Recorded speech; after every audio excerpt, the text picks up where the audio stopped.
Salut tout le monde, j'espère que vous allez bien et bienvenue sur Kingdom Mindset. Tout d'abord, je voudrais vous remercier par rapport à vos retours du premier épisode. Ça me fascinera toujours comment Dieu transforme les vies et comment nous aussi, on donne vie à nos idées créatives. Pour rappel, cette chaîne, elle est là pour nous édifier avec des paroles bonnes, mais aussi fortifier notre foi et aussi notre lifestyle, avoir un lifestyle sain.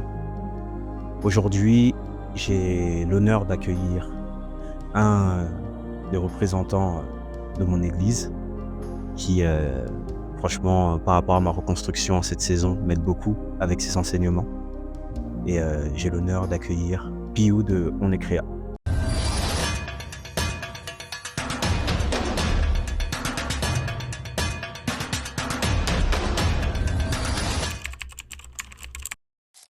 Salut Piou, Salut, comment tu vas? ça va bien et toi? Ah bah, je suis très, très content. Je suis très, très content, très motivé. Très motivé? Ouais. Ça tombe bien parce que on a faim et soif de ce que tu as à nous dire. Déjà, j'aimerais te laisser témoigner de qui tu es, ce que tu fais.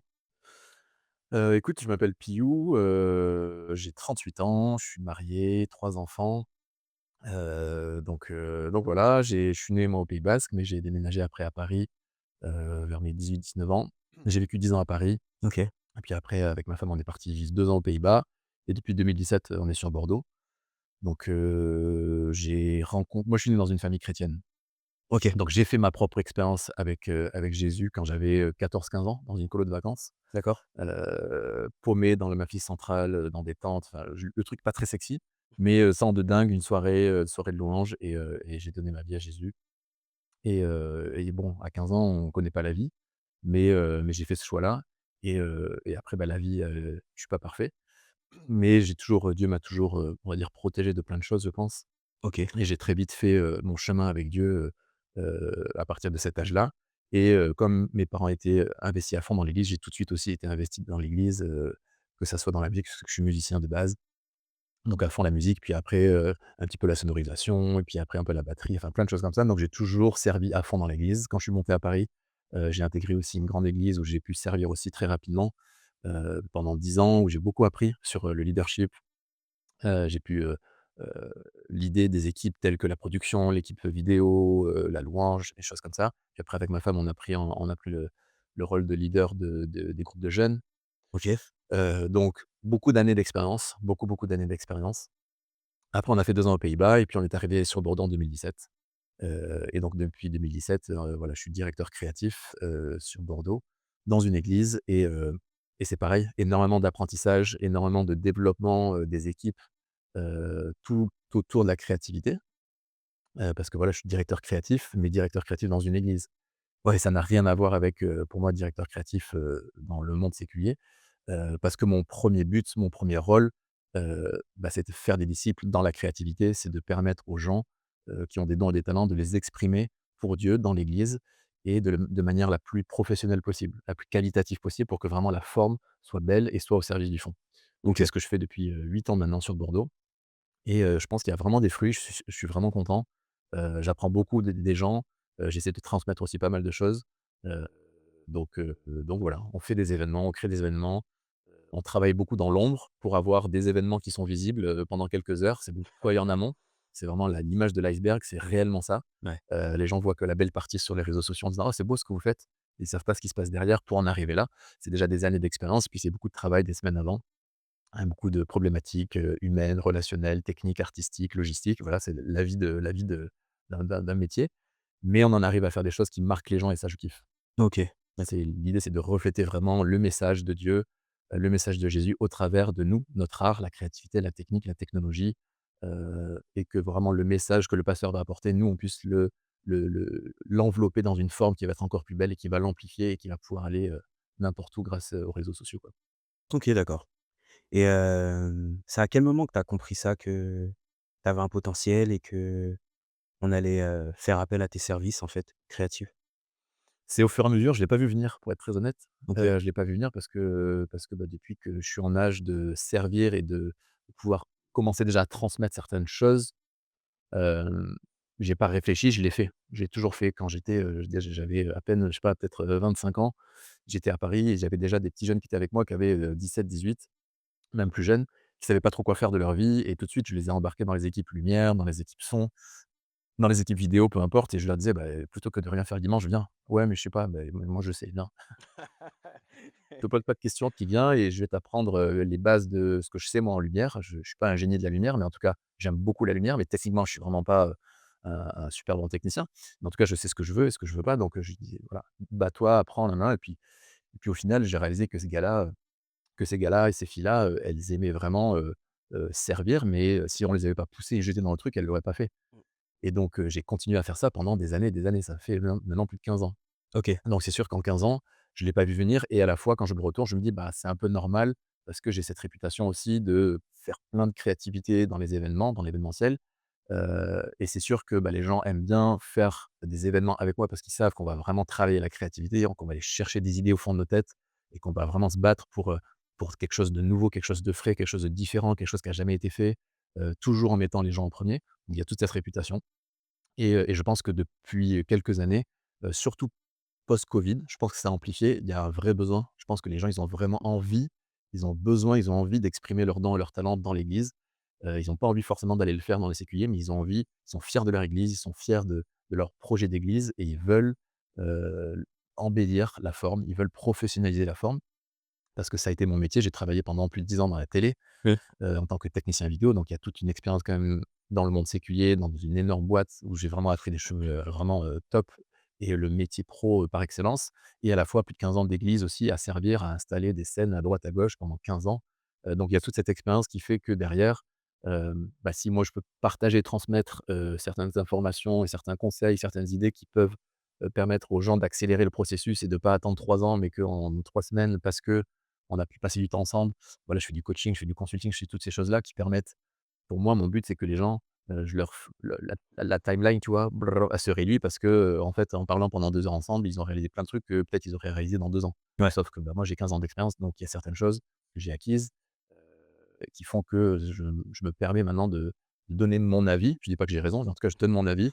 Souvent, je pose des questions, je donne mon avis, j'essaie de transmettre les choses que je sais et heu et ouais, ça parle pas mal. OK. Et tu as créé, On est créa Ouais. et d'où cette, idée t'est venue et d'où vient la créativité, en fait, selon toi?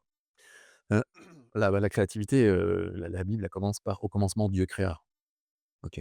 Donc tu as pas besoin de lire les 12 000 pages. Déjà, c'est au commencement Dieu créa. Si déjà là, on comprend pas que Dieu, c'est le créateur, voilà, donc la créativité pour moi vient de Dieu, de base. Donc OK. la création, le créateur, c'est le jardin d'Éden. Quand tu vois le jardin d'Éden, quand tu t'imagines le jardin d'Éden, on a chacun notre image du jardin d'Éden, mais c'est un jardin où il y a la perfection dans les 5 sens. Tout ce que tu sentais, ça devait être la perfection, il y a pas mieux. Ce que tu vois, les couleurs, il y a pas mieux. Ce que tu manges, il y avait pas mieux. Ce que tu touches, enfin c'était un lieu parfait et c'est Dieu qui a créé ce lieu-là. OK. Donc Dieu est parfait, Dieu c'est le Dieu de la perfection et c'est le créateur. Donc la créativité, pour moi, elle vient à 100 de Dieu. Dieu nous a créés à nous, en tant qu'êtres humains, selon son image.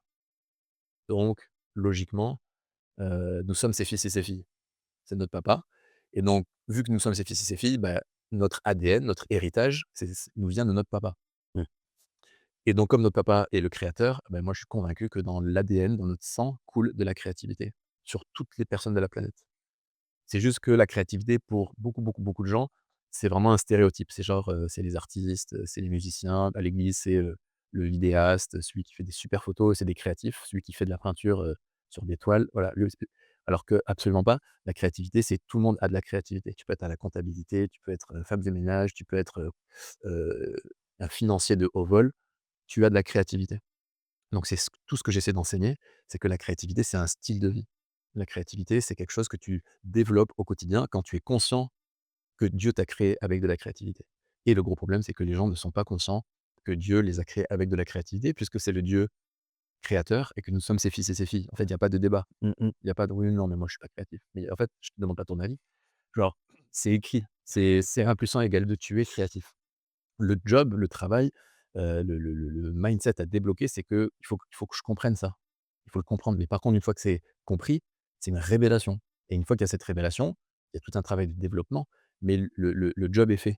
Il y a eu ce déclic. En fait, moi, mon but, c'est que tout ce que je peux faire avec ma formation et puis partout où je vais ou partout les gens avec qui je parle, c'est juste, j'attends qu'au travers de la discussion, à un moment, il y ait un déclic et quand il y a ce déclic après, bah, les gens, ils peuvent rouler par eux-mêmes. Alors moi, je les accompagne pour, différentes raisons, mais ce déclic-là, après, c'est un déclic dans la vie, c'est une révélation. Quand tu as une révélation, tu reviens plus en arrière, quoi. Et donc On est Créa, ça fait 4 ans maintenant que j'ai développé donc cette communauté qui s'appelle On est Créa. Alors pourquoi On est Créa? On est Créa du verbe être, on est créa, mais le moyen mémotechnique, c'est on est N-A-I-T. Nous sommes nés créatifs. On est Ouais. Créa. Ah ouais. Donc c'est vraiment pour s'en souvenir, et le proclamer, nous sommes nés créatifs, on est Créa. Hem Et c'est rigolo parce que c'est vraiment, vraiment le fruit de 15 années de service à l'église, sans réflexion plus que ça. C'est vraiment un projet de Dieu.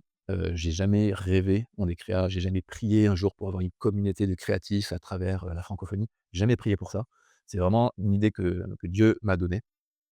Il y a eu plein de prophéties aussi qui m'ont, permis de m'engager dans l'officialisation, on va dire, de On est Créa en tant que plateforme, en tant que communauté, en tant que formation. Mais à la base, ça part de il y a, je sais pas 5-6 ans, 6 non 6-7 ans, lorsque j'arrive sur Bordeaux, à l'église. Je suis un peu personne ne me connaît vraiment et je viens pour vraiment développer la créativité, les équipes créatives et je décide de faire une première soirée avec, tous les équipes techniques, louanges, ceux qui font un petit peu l'art, donc le théâtre et cetera, la danse. Et donc je décide de rassembler tout le monde dans une soirée et j'avais entendu qu'il y avait eu des, comme dans toutes les églises, des tensions un petit peu entre certaines équipes, même dans certaines équipes, il y avait des tensions entre les gars, entre, les techniciens qui enfin voilà, on sentait qu'il y avait des petites choses à régler et moi j'arrive, je suis neutre et donc je me suis dit: «Bah, ce que je vais aborder dans cette soirée-là, c'est le message de l'unité».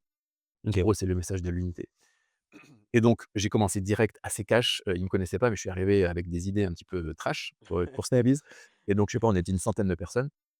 Et en fait, j'avais acheté des combinaisons de peintre blanches, tu vois? Les trucs, pas chers du tout là, mais Ouais. tu te mets, tu ta capuche et tu tout en blanc et j'en avais acheté donc une centaine et les gens, quand ils sont rentrés dans la salle, avant de rentrer dans la grande salle, ils passaient par une autre pièce et je leur demandais d'enlever leur manteau et d'enfiler une combinaison blanche.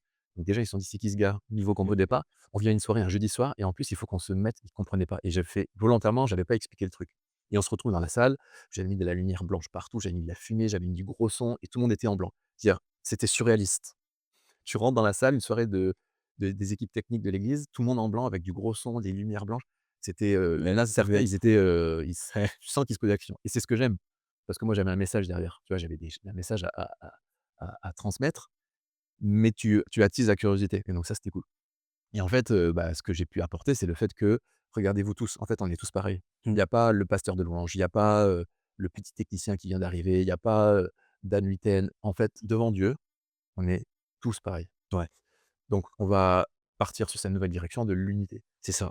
et c'est vraiment de Dieu, c'est uniquement pour cette soirée, j'ai sorti ce hashtag «On est créa» OK, parce que je voulais le «on». C'est pas «Je suis créa», c'est «On est créa». bien Pourquoi? Parce sûr. qu'on est dans l'église et on se bat pour l'unité. Et on se bat pas pour nos idées, on se bat pour l'unité et c'est parti de là, «On est créa». À l'époque, c'était moi qui avais géré ça tout seul, donc j'avais fait vite fait un slide, «On est créa», heu il y avait des petits jeux qui avaient été organisés, au travers de ça et puis pour moi, c'est tout, tu vois? La soirée, elle s'arrête, tout le monde avait, kiffé la soirée, l'unité, voilà, plein de choses qui avaient été débloquées, donc c'était cool et puis pour moi, ça s'arrête, tu vois? On écrit, c'est fini, c'était une idée, un one shot, un week-end. Mmh.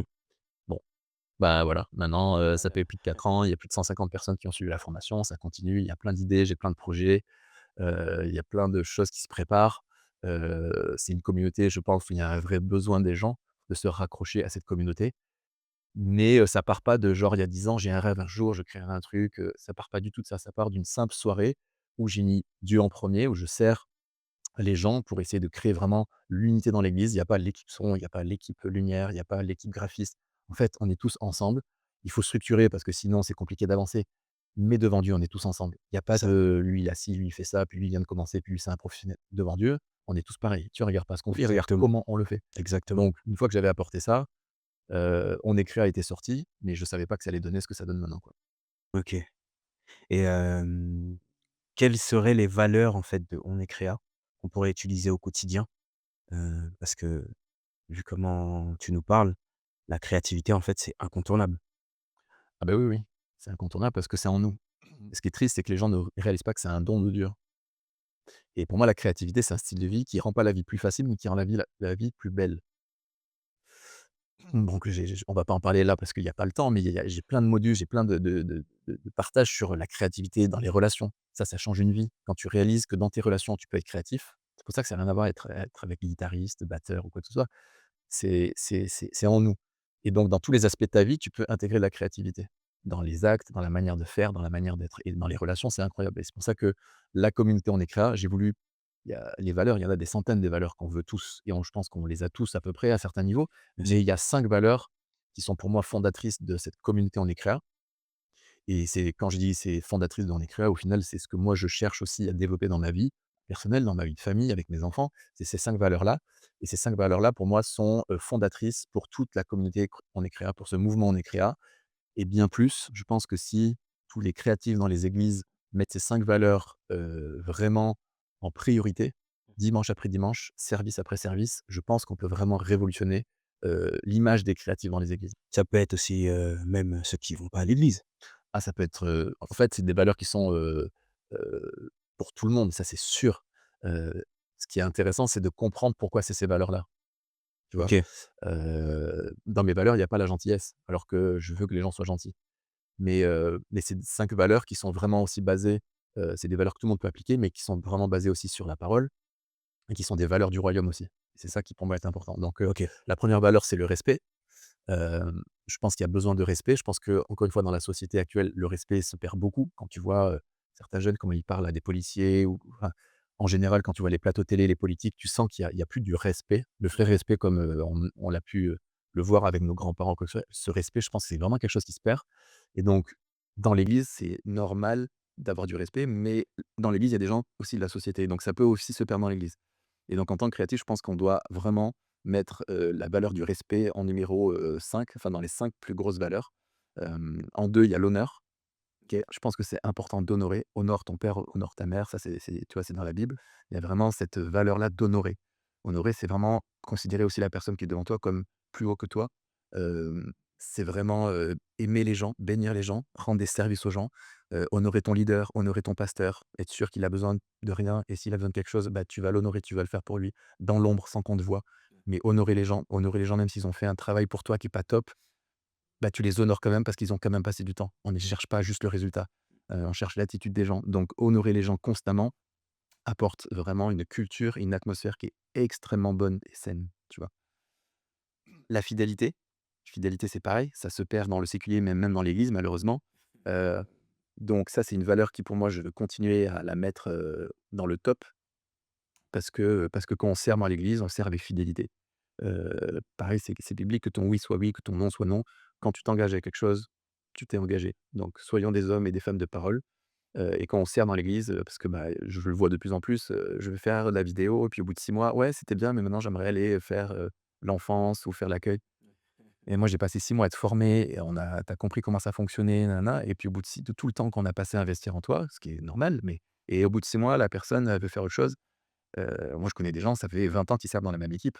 Alors je dis pas qu'il faut servir 20 ans, mais cette valeur de fidélité se perd beaucoup et c'est une valeur qui est pour moi fondatrice, c'est d'être fidèle. Fidèle dans nos relations, fidèle dans notre service, fidèle dans notre travail et fidèle même quand c'est pas facile. On est dans une génération où dès que ça va plus, on switch, on zappe, on scrolle. La vie, elle est pas facile. Donc si tu scrolles à chaque fois qu'il y a un problème dans ta vie, tu vas jamais avancer dans ta vie. Et santé, c'est pareil, c'est un gros truc dans la tête, Mmh. de se dire: «C'est pas facile». Ouais, c'est pas facile, mais donc je suis en train d'apprendre, donc je reste là, c'est ça. Ouais. Ouais, mais c'est pas encore facile. Ouais, mais donc c'est encore en train d'apprendre et encore tu restes là. Et dans 5 ans, tu te retourneras et tu vas faire: «Heureusement que je suis resté là, heureusement que je me suis battu et tout ce que j'ai acquis en maturité, c'est parce que justement je suis resté fidèle, je suis resté dans mon truc». Donc fidélité pour moi super important. L'excellence, alors l'excellence, c'est quelque chose que je raffole parce qu'il y a beaucoup de de malentendus sur l'excellence. Pour moi, l'excellence, c'est pas être le meilleur. Tu seras jamais le meilleur. Il y aura toujours un mec meilleur que toi sur la planète. Bon, faut l'accepter. Donc tu es pas le meilleur. Par contre, l'excellence, c'est donner son meilleur. Mmh. Et en fait, c'est pas grand-chose comme différence dans la phrase, mais ça change tout dans la tête. Parce que ça t'enlève une énorme pression. En fait, je cherche pas à être le meilleur, tu seras jamais le meilleur. Tu cherches à donner ton meilleur. C'est-à-dire que tu te couches le soir et tu as foiré un truc, ouais, tu as foiré, mais en fait, tu as fait ton maximum. Donc tu peux pas faire ce que tu peux pas faire. Tu vas pas donner ce que tu as pas reçu. Mmh. Ouais, c'est vrai. Donc Exemple, dans l'église, tu veux faire la sonorisation, mais tu es pharmacien. Mais tu te commences à faire la sonorisation et puis au bout de 6 mois de sonorisation, il y a des larcènes. Mais toi, tu fais ton max. Je veux dire, tu as appris la notice par cœur de la console son. Tu regardes des tutos sur YouTube, tu demandes aux autres gars, tu viens le samedi en plus pour venir essayer, t tu travailles. Le dimanche, tu sers de tout ton cœur, tu pries vraiment pour que Dieu te donne de la compétence, et au bout de 6 mois, c'est pas encore parfait du tout, il y a des larcènes. Mais dors tranquille, dors tranquille. Dieu, il te kiffe de ouf parce que tu es en train de donner ton maximum. Donc c'est excellent. Donc c'est excellent et je préfère ça plutôt qu'un professionnel qui a 20 ans d'expérience, qui arrive un jour à l'église et le dimanche d'après, il fait un son qualitatif de fou. Rien me dit qu'il a donné son maximum. Donc c'est pas de l'excellence. OK. C'est pas de l'excellence. Parce qu'il a peut-être pas donné son maximum, il se base sur, 20 ans d'expérience, il se base sur son métier et il arrive dans une église qui est assez petite. Bon, bah, pour lui, c'est 3 boutons, il fait ses trucs, évidemment que ça sonne bien, il a 20 ans d'expérience. Il a pas donné son excellence et donc ça m'impressionne pas. Donc l'excellence, ce serait, déployer son plein potentiel. C'est ça, c'est ça. Être sûr que dans ta journée, tu as fait ton maximum pour ça. Et c'est l'excellence, c'est dans tout. C'est dans tes relations. Est-ce que tu as fait ton maximum pour aimer ta femme? Est-ce que tu as fait ton maximum pour aimer ton mari? Est-ce que tu as fait ton maximum pour aimer tes enfants? Est-ce que tu as fait ton maximum pour encourager tes collègues? Est-ce que tu as fait ton maximum pour honorer, et on revient sur les valeurs, honorer ton pasteur? Est-ce que tu as envoyé ce petit message pour honorer ton leader, pour le remercier de tout ce qu'il fait depuis 5 ans? Voilà. Est-ce que tu as fait ton maximum? Non? Bah, bouge-toi et fais ton maximum parce qu'envoyer un SMS, ça coûte 0 €. Donc ça coûte rien. Mais si tu arrives à rentrer dans cette mentalité-là de: «OK, je donne mon max aujourd'hui», alors je suis pas un robot et je suis comme tout le monde, hein. C'est-à-dire que j'y arrive pas tous les jours et tout ça. Mais c'est un mindset. C'est-à-dire que c'est imprimé dans ma tête. Je sais que c'est la recette. Ça veut pas dire que je le fais chaque semaine, chaque jour, chaque minute, mais je sais que c'est ça qu'il faut faire. Parce que je sais que c'est ça que Dieu veut et donc j'ai la recette. Et à moi maintenant de trouver une discipline pour appliquer cette recette le plus possible, mais ça change une vie. En fait, ça change une vie. Donc cette vie d'excellence, pour moi, c'est important. Et dans nos églises, dans la partie créative, artistique, technique, il y a ça manque d'excellence en France. En francophonie, on manque d'excellence. Je dis pas qu'il y en a pas, mais c'est pas la majorité. J'ai fait pas mal de suivi avec des églises, des accompagnements. Je le vois, les gens, ils ont une bonne attitude, bien, ils font ça avec un bon cœur, mais en fait, tu sais très bien qu'ils ont pas donné leur maximum. Parce que quand tu vois, une scène, un dimanche matin et que ça joue, ça chante, c'est pas mal, mais que la scène, elle est sale, il y a pas besoin d'avoir de faire des études ou 12 ans d'expérience pour prendre un aspirateur. Mmh, mmh, Donc il y mmh. a pas de l'excellence. L'excellence, il y a un bout de papier, tu vas le ramasser. La scène, elle est pas propre, tu nettoies la scène. Donc l'excellence, c'est pas juste faire le meilleur son du monde et avoir 20 ans d'expérience. C'est juste prendre soin de la maison, c'est prendre soin des choses et en fait, si tu développes cette mentalité, après tu vas le faire dans tout. Tu vas le faire dans ton équipe, tu vas le faire avec le matériel, tu vas le faire dans les relations, tu vas le faire dans la gestion de ton équipe, dans ton leadership, tu vas être excellent et en fait, ça change tout. Donc il y a besoin de cette excellence.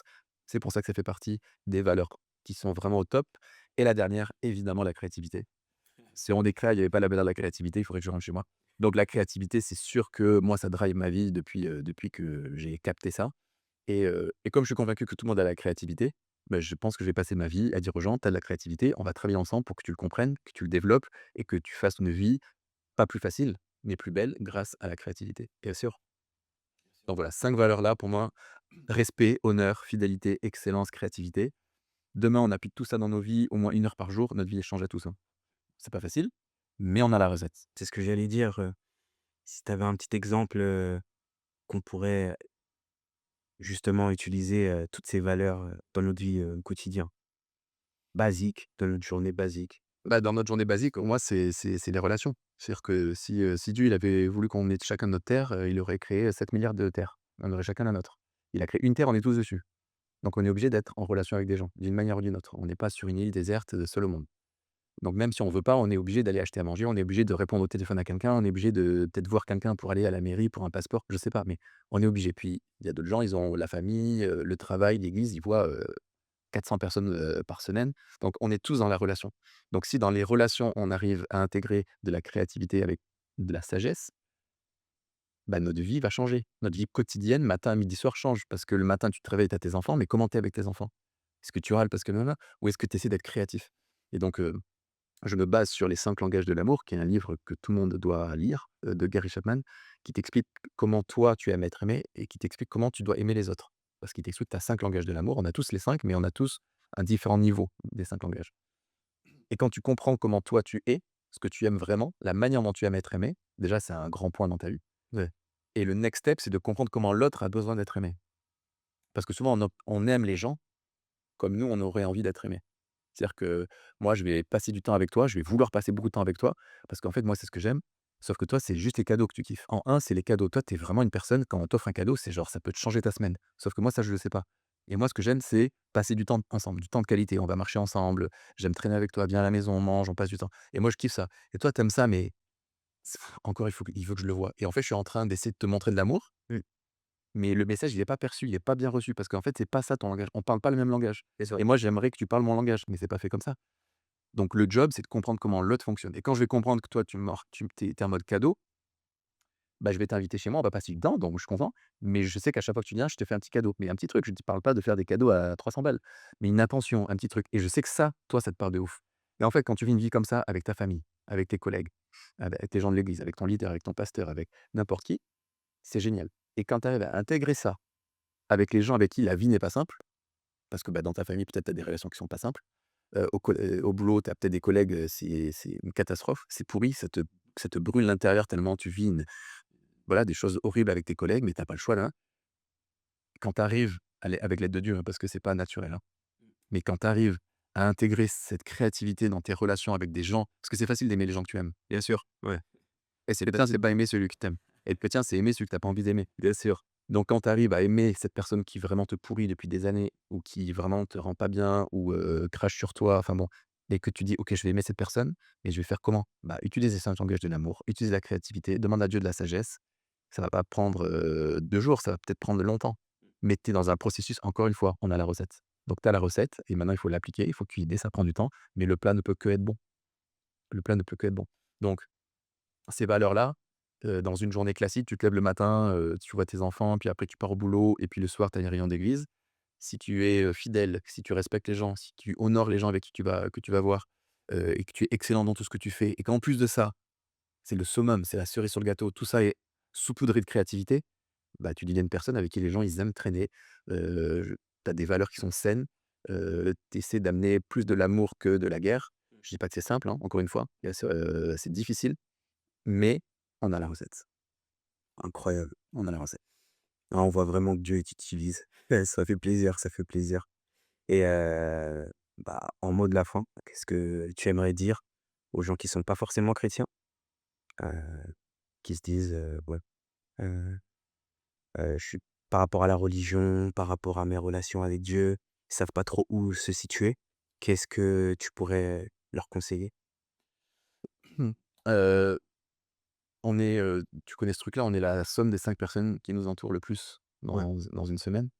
Donc, dis-toi que là où tu en es maintenant, c'est qu'au final, le qui tu es, c'est un petit peu la somme des 5 personnes qui t'entourent le plus dans ta vie. Donc, bah, moi, ce que j'ai envie de te dire, c'est entoure-toi des personnes que tu as envie de devenir. Choisis ton entourage, heu, mindset, pareil, débloque ça dans ta tête. Arrête de traîner avec ces gens qui te tirent vers le bas ou en tout cas, qui te tirent pas vers là où toi, tu aspires à aller. Et ça fait 20 ans que tu les connais, c'est super, mais toi, depuis 4 ans, tu as envie d'autre chose, mais tu traînes toujours avec des mecs d'il y a 20 ans qui, peut t'emmènent sur autre chose. Donc la vie, c'est des choix.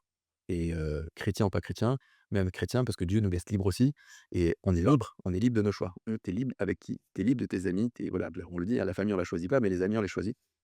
Donc choisis de traîner. Demain, tu vas être charpentier, mais va pas traîner avec des vétérinaires, tu vois? Parce que tu vas jamais construire une maison en traînant avec des vétérinaires. Mais demain, tu vas être architecte. Bon, mais pendant 1 an, tu fais tout pour traîner avec des architectes. Tu t'abonnes à tous les architectes que tu connais sur les réseaux sociaux. Tu traînes dans des soirées d'architectes, tu regardes des YouTube d'architectes, tu essaies d'aller, faire des stages chez des architectes et tu regardes comment en fait, voilà, bah, dans 1 an, tu auras acquis un truc dans la partie architecte de dingue, c'est sûr. c'est ça. Donc tu as décidé, tu sais où tu veux aller et tu décides de mettre en place des actions qui vont te permettre de donc si tu veux vraiment développer la créativité dans ta vie, bah, traîne avec des gens créatifs, sois intentionnel dans les relations. Dis-toi, voilà, c'est pour ça que j'ai créé ma formation. C'est parce que ces gens-là, en fait, moi, je suis dans une église où il y a beaucoup de créatifs. Donc moi, j'ai pas besoin de traîner avec plus de créatifs, je suis déjà avec les créatifs. Et dans l'église à Paris, pareil. Donc moi, ça fait 15 ans que je suis dans des églises de dingue, avec des projets de dingue, où il y a des finances, où le pasteur croit là-dedans. Donc c'est génial. Donc moi, j'ai pas besoin. Donc cette formation, elle est pas faite pour moi, parce que j'ai réalisé qu'il y avait beaucoup, beaucoup, beaucoup, beaucoup, beaucoup, beaucoup de gens qui étaient un peu seuls dans leur monde, dans leur ville, chez eux, dans leur église, peu importe où ils sont, avec plein de créativité, mais pas entourés de gens qui les motive, qui les booste, qui les encourage, qui les challenge et on crée des projets et puis on se foire, mais c'est pas grave et en fait, on est dans une espèce de mindset de créatif et juste on fait la vie comme ça et ces gens-là sont seuls et je me dis: «Bah, je suis très égoïste de moi, je suis dans mon truc Je suis dans mon environnement où j'ai plein de créatifs et moi je kiffe ma vie, c'est génial. Et ouais, mais tu fais quoi pour les autres? Et c'est là où j'ai été repris en mode, peut-être ce serait bien que tu te bouges un petit peu aussi pour les autres. Donc je fais ce que je peux, avec cette formation qui est une formation en ligne, donc ça me permet de parler à plein de gens qui sont pas forcément en physique avec moi, mais de les rassembler justement pour que eux soient entourés de créatifs. Et donc pendant une année de formation, au-delà de tous les modules qu'on peut avoir, l'idée c'est d'être dans la communauté où tu sais que enfin tu es entouré de créatifs, de gens qui veulent plus, de gens qui veulent aller de l'avant, des gens qui veulent développer leur créativité, des gens qui veulent développer leur business, des gens qui veulent changer leur mindset sur les relations qu'ils ont parce qu'ils sont convaincus que la créativité, ça peut les aider, mais ils ont besoin d'être entourés de gens qui vont leur poser des questions, qui vont les encourager, qui vont donner leurs témoignages, qui vont donner des exemples, ils vont parler, ils vont interagir. C'est une communauté. C'est ça, des gens qui se tirent vers le haut, quoi. C'est ça. Et donc, si tu veux devenir cette personne-là, bah, traîne avec des gens comme ça. C'est entoure-toi des personnes que tu veux devenir. Pour moi, c'est la clé et ça prend un peu de temps, mais ça fonctionne. Demain, je te mets dans un groupe de personnes qui est ultra vulgaire pendant 1 an. Mmh. Et tu es obligé de traîner avec eux 8 heures par jour, c'est ton boulot. Dans 1 an, pour toi que tu étais une personne pas vulgaire, au bout d'1 an, même si tu vas faire des efforts, on est tous pareils, on est influencés. C'est ça. Influençables et influencés. Donc, mets-toi dans la marmite où tu sais que tu vas nourrir ce que tu as envie de nourrir. C'est ça, c'est ce que je disais, dans l'épisode précédent, c'est social héréditaire. Ça dépend de ton environnement, qui tu fréquentes et du coup, tu te nourris en fait, de ce que tu fréquentes, Mmh. en fait. Et souvent, on n'est pas intentionnel. On subit un petit peu les relations. «Ouais, mais lui, je le connais, puis je l'ai rencontré au Nice, donc et puis il m'a invité chez lui, c'était cool». Mais donc tu as décidé? Bah non, bah si, tu as décidé. Donc voilà, donc décide et c'est dur. C'est dur. Ça, c'est une étape qui est très difficile de choisir tes amis, de choisir ton environnement parce que si tu choisis, c'est-à-dire que tu vas dire oui à certains, mais donc tu vas dire non à d'autres. Les choix, Et là, les choix et je pense que dans sa vie, là, on a fait des choix ah ouais, là, c'est dur. et donc il faut les assumer et c'est dur et c'est pour ça qu'il faut rester fidèle aussi dans ses choix. C'est pour ça que la fidélité, c'est important. Il faut rester fidèle dans ses choix. Mais ça demande de faire un vrai step personnel, de dire: «OK, à partir de ce jour, je décide que cette personne, je n'alimente plus la relation parce qu'elle me tire pas vers là où je veux aller. Elle est gentille, elle est super, elle est incroyable. Mais moi, je sais que c'est là où je veux aller et donc je vis pour qui? Je vis pour moi ou je vis pour elle?» Parce que dans 5 ans, tu vas te retourner, tu vas dire: «Bah, moi, j'ai pas accompli mes trucs» et puis elle, en fait, bah, elle non plus. Alors que j'étais avec elle parce que je voulais en fait, vis ta vie. Je dis pas sois égoïste, mais tu es redevable, c'est ta vie à toi et il y a personne qui est responsable de ta vie à part toi-même. Donc choisis la vie que tu veux, en fait. Choisis la vie que tu veux.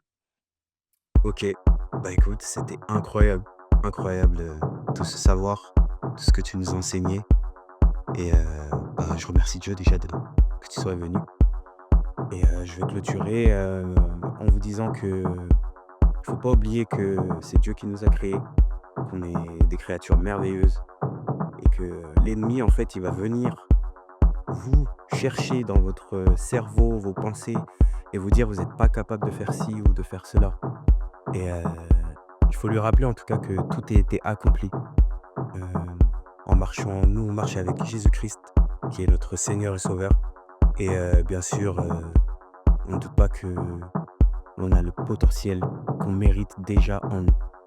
Donc je prie Dieu qu'il vous ouvre les yeux et que vous réalisez vraiment que, vous êtes une créature merveilleuse. Voilà, c'était Kingdom Mindset et restez branchés pour les prochains épisodes. Ciao. Yeah.